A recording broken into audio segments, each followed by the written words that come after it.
నమస్తే welcome to Sakshi sports. This is Durga.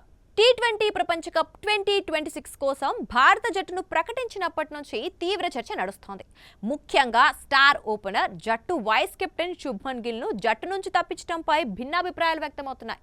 ఈ నేపథ్యంలో మాజీ క్రికెటర్ యువరాజ్ సింగ్ తండ్రి యోగరాజ్ సింగ్ సెలెక్టర్లపై నిప్పులు చెరిగారు. గిల్ను జట్టులో తీసుకోకపోవడంపై ఆయన తీవ్ర అసహనం వ్యక్తం చేశాడు. టీ20 ప్రపంచ కప్ కోసం ప్రకటించిన 15 మంది సభ్యుల భారత జట్టులో శుభ్మన్ గిల్ పేరు లేకపోవడం అందరినీ ఆశ్చర్యపరిచింది.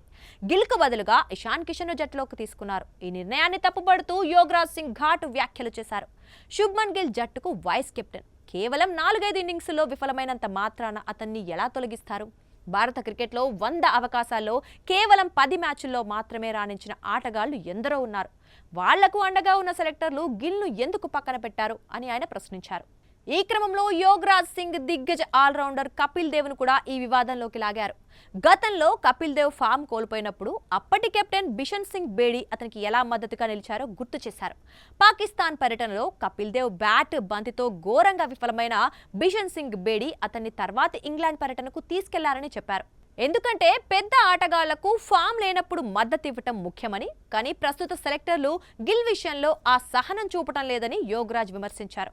ఇక శుభ్మన్ గిల్ గతేడాది టీ20లో ఆశించిన స్థాయిలో రాణించలేకపోయాడు. అతని గణాంకాలను చూస్తే మొత్తం 15 మ్యాచ్లు ఆడగా 291 రన్స్ చేశాడు.